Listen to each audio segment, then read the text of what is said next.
And welcome to the Jeff Capel Show here from the Peterson Event Center. Jeff Hathorn with the head coach of the Pitt Panthers, Jeff Capel. Jeff, some changes to the roster. Xavier Johnson, Audis Tony no longer with the program. What can you tell us about that situation? Yeah, it's been an interesting week, to say the least. And we wish those two well. They're both good kids. And as I've said all year, this has been an incredibly difficult year with everything that's going on in the pandemic, with stuff with mental health with these young people, the pressures, the things that they feel, and as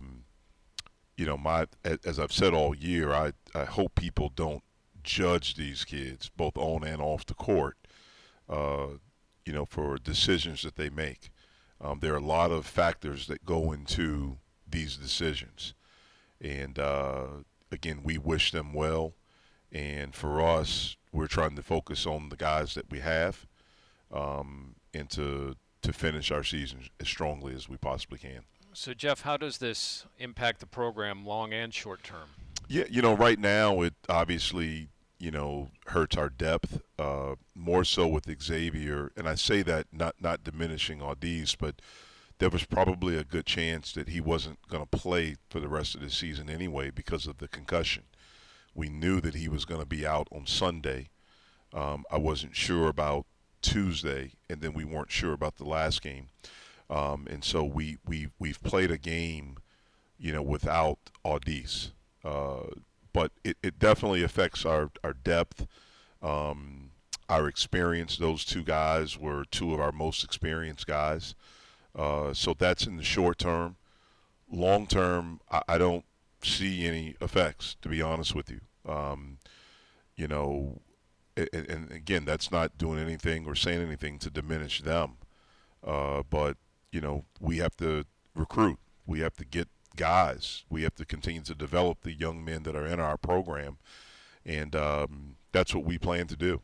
I look at it as that it gives us 2 more scholarships to go out and to get guys that really want to be here and be a part of what we're doing, along with the guys that we have. Along those lines, what do you tell the group that is still here? What's your message to the team? Yeah, my message to the team yesterday and today was just that, look, sometimes you go through adversity, you go through difficult times, and as I've told you guys all year, that it's just a really strange time. But I told him, I said, two of the greatest feelings I think a human being can have is, number one is a comeback.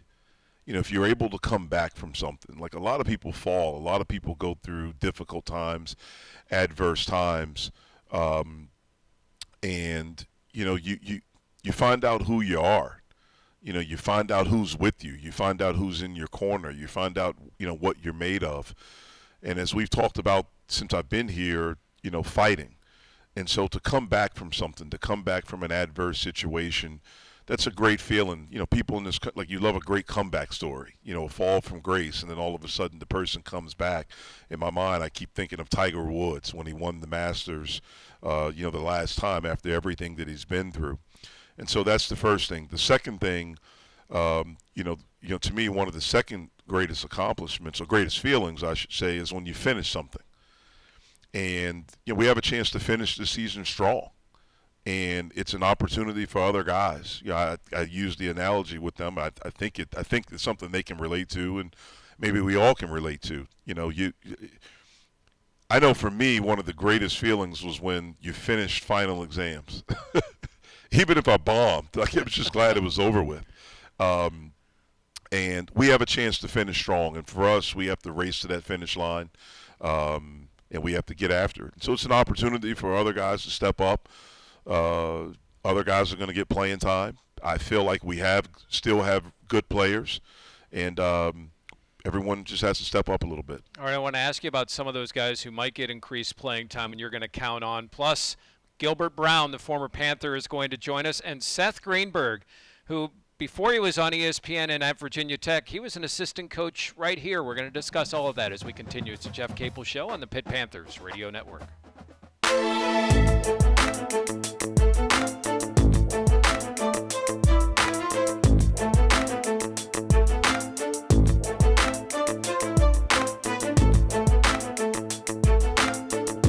got to be smart. We have to have poise. What? 1, 2, 3, what?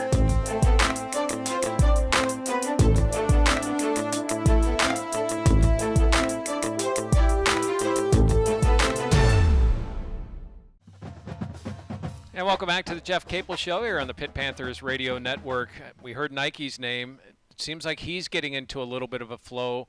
Is he one of those players that you're going to look for a little bit more from now? Yeah. You know, Nike's a good player, and our last game, he had more of an opportunity to play and did some good things for us. You know, he has talent, and I think knowing that he's going to play, I think that'll help him to be a little bit more comfortable out there on the court. But he has some experience, and we anticipate him playing well for us. You know, he's an experienced player, but what he went through, I mean, we've been discussing how weird this year is, but for him, I mean, is it that unusual that what has happened, that it's taken him this long considering all he's gone through? Yeah, I don't think so. I don't think it's unusual. I think it's very unfortunate because he is a really good player. But to get eligible, 55 minutes before a conference game, the first conference game, and so his first 2 games were conference opponents. And then he had to sit for 10 days because of contact tracing. And so it's been difficult, and it's been difficult to find minutes for him consistently.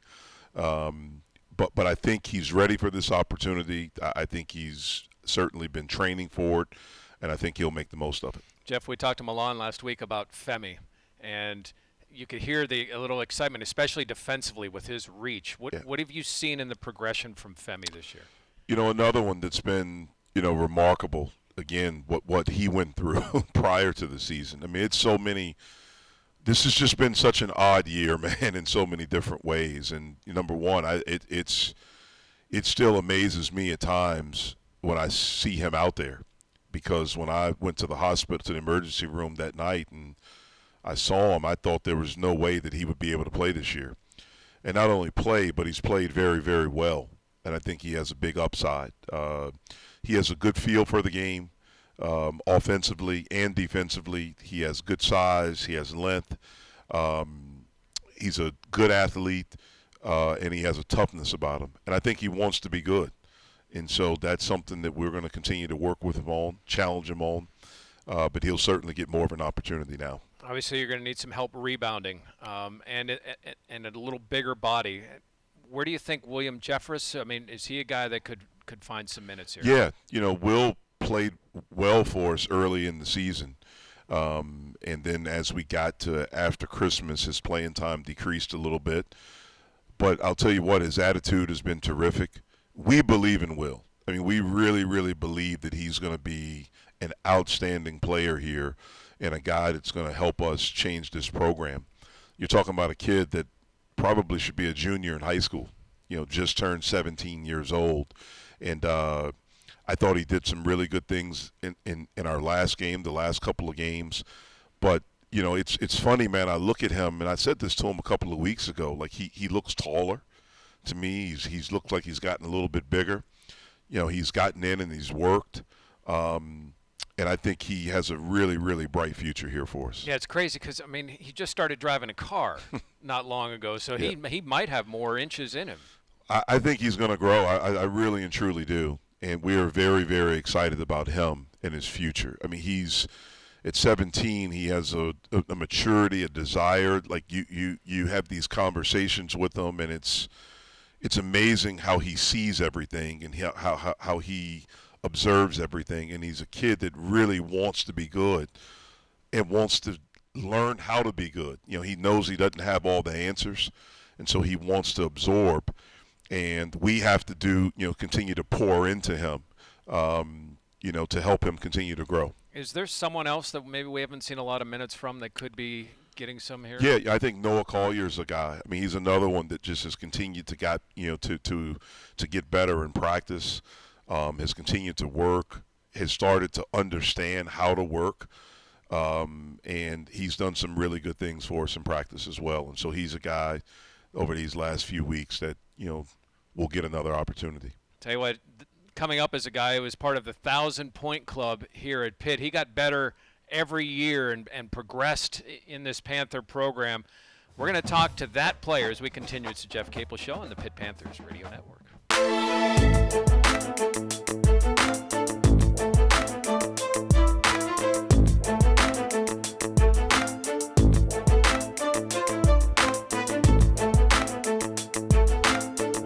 We got to be smart. We have to have poise. What? 1, 2, 3, what?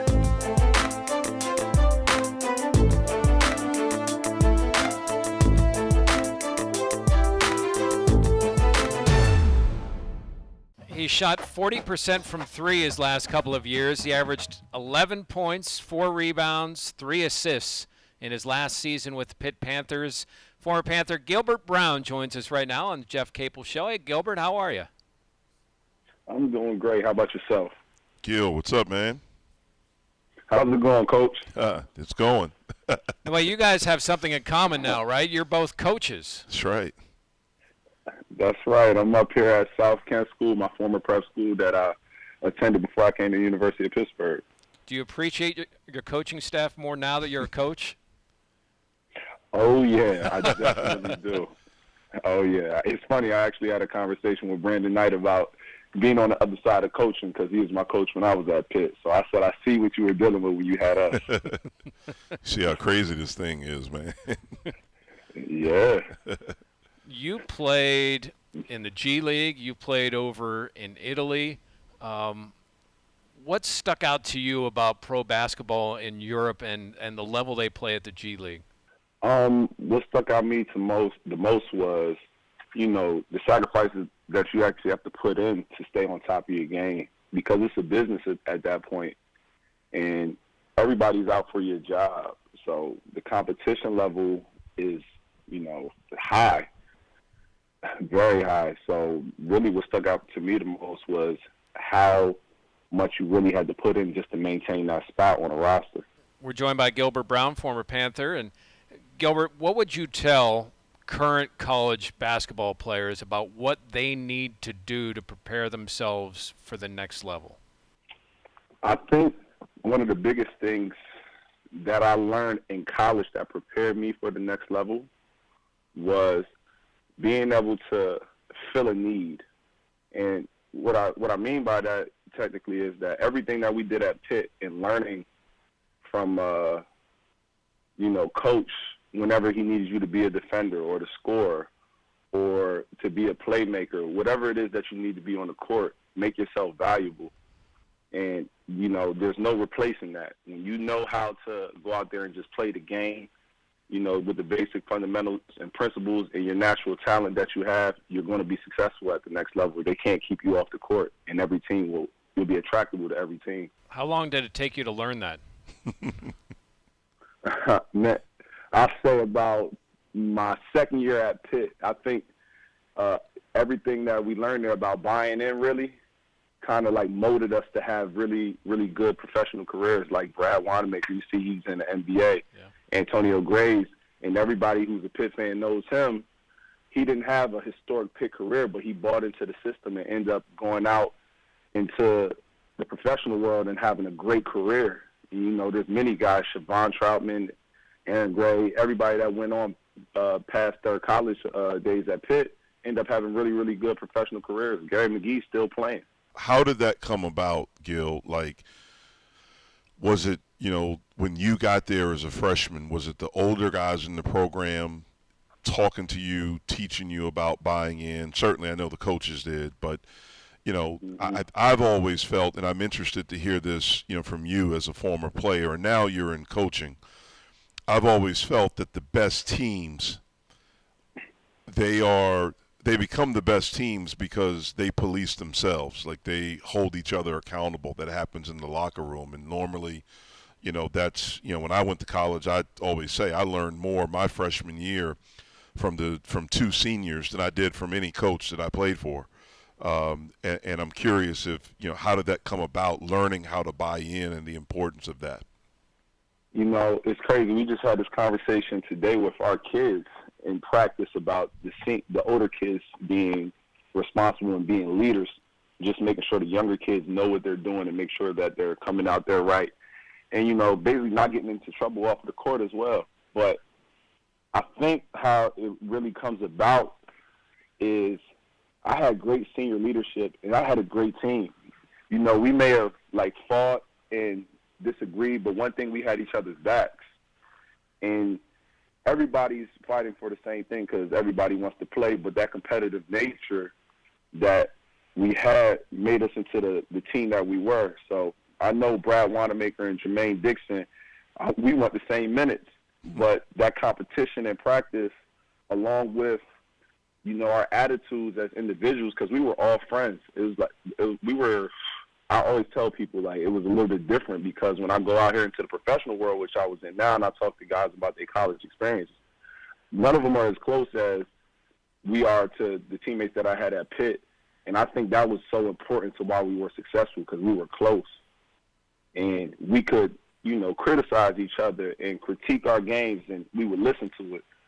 And we would move forward. And, of course, like you said, the coaches, they were a big part of it. Brandon Knight was a big part of it for us because we seen him at his peak of his career at Pittsburgh, being the Big East MVP and leading them to a championship. So when he said something, it held value. So, it's not like he's just getting on us. Yeah. He's giving us a little guidance so that we could, hopefully achieve the same success that he had. Joined by Gilbert Brown, the former Panther. I've heard it said of some of the teams that you played on that games were easier than practice because your practices were so physical. Is that true? And two, is that important? By far, they were easier than practice. And I think it was tailor-made that way, but it also comes from, us buying into the mindset of our coach, trying to push us to go to the next level. And, it was hard in practice. And I think it made the game so easy that, defensively we were on point and offensively we were executing. And I think it should be like that, actually. One of the games that you played in was that 3-overtime game with West Virginia in this building, which was I hear the laugh. I mean, it was a nuts game. You had a couple of free throws late in the third overtime to give Pitt the lead. What do you remember about that night, and what do you remember about hitting those shots? That night was that was a special night. The one thing I remember, I don't think we left the Peterson Center until about 1 a.m. because we started the game at 9. Oh wow!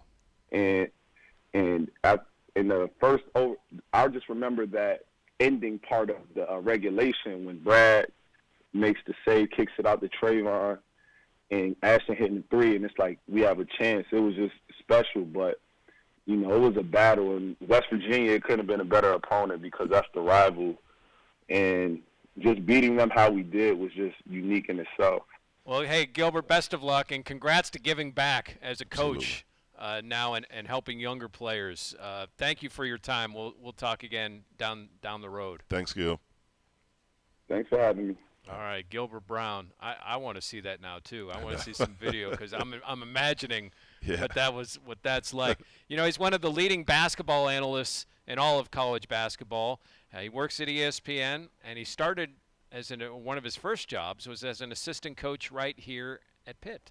ESPN's Seth Greenberg joins us as we continue. It's a Jeff Capel Show on the Pitt Panthers Radio Network.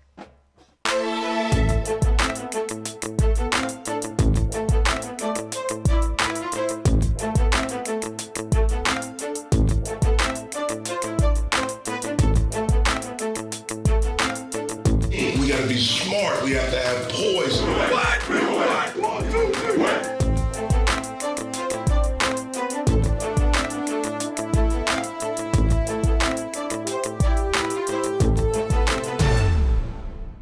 Welcome back to the Jeff Capel Show here on the Pitt Panthers Radio Network. Seth Greenberg has been a part of a number of teams. His current team is ESPN, where he gets to overlook all of college basketball. But, a lot of it started right here. It was a couple of years with Roy Chipman, and Seth joins us now here on the Jeff Capel Show. Hey, Seth, how are you? Doing well. I'm undefeated for the last 8 years. I want to dive right right into your Pitt days. And first of all, I want you to know that the Fitzgerald Fieldhouse still exists. That may or may not surprise you. But what do you remember? Like Nothing was going to knock that thing down. Well, I'll tell you what I remember from the Fitzgerald Fieldhouse is when we went to the Big East. We had a 10-day period where we were fortunate enough to beat Georgetown with Pat Ewing, Syracuse with Leo Lautens, and St. John's with Chris Muller. And it was an absolute incredible experience. And we had guys that played really, really hard, extremely unselfishly, and fiercely competitive. And then I was listening to what Coach Capel was saying, and all those dudes didn't want to do was win.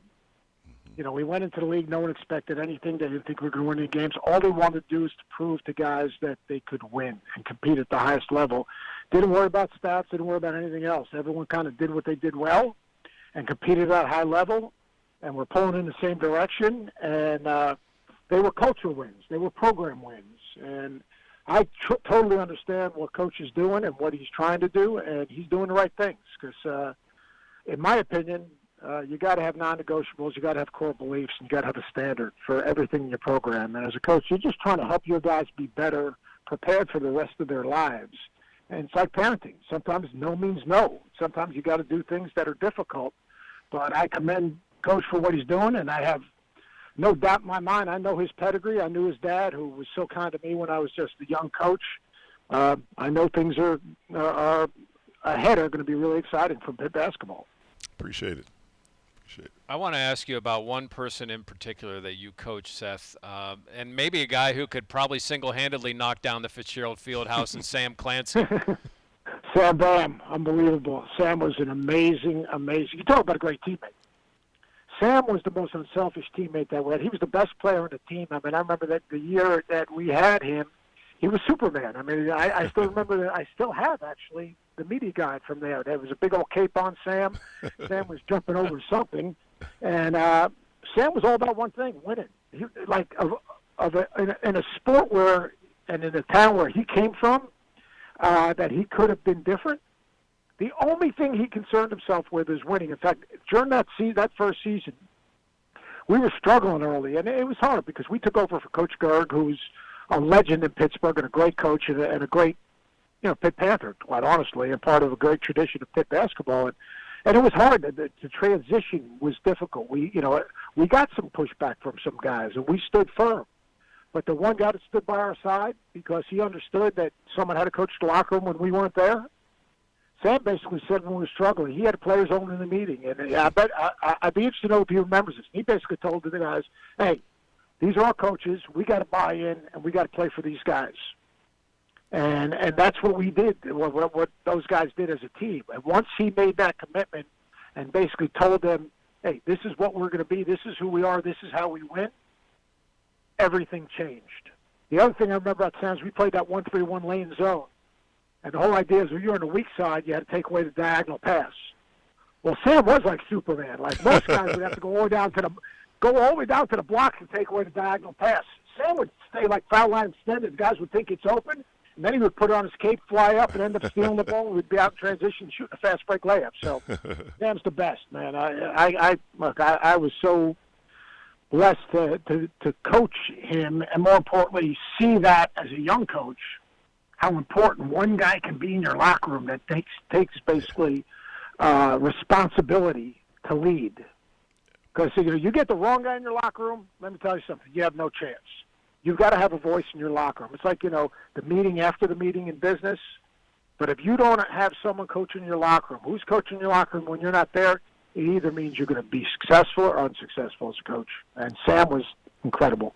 Yeah, I agree wholeheartedly with that. I mean, the best teams that I've been a part of as a player, as a coach, as an assistant, they've all been coach-led. We played in the Final Four, played for the national championship my freshman year. And, again, I played for, I think, one of the best coaches ever in the history of sport, period. But there was no question that Grant Hill and Antonio Lang led that team.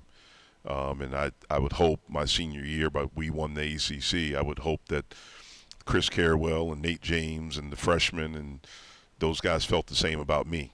And that's what, when you're all about winning, that's what takes precedent. And it's been interesting, Jeff, and certainly Seth, you know this, but every guy that we've had on, former player, they've all been successful, but that's what they talked about. Every one of them, they've talked about the winning, how close they were, and how they were the ones that held each other accountable. And that's how you build a good program, and that's what we're trying to do here.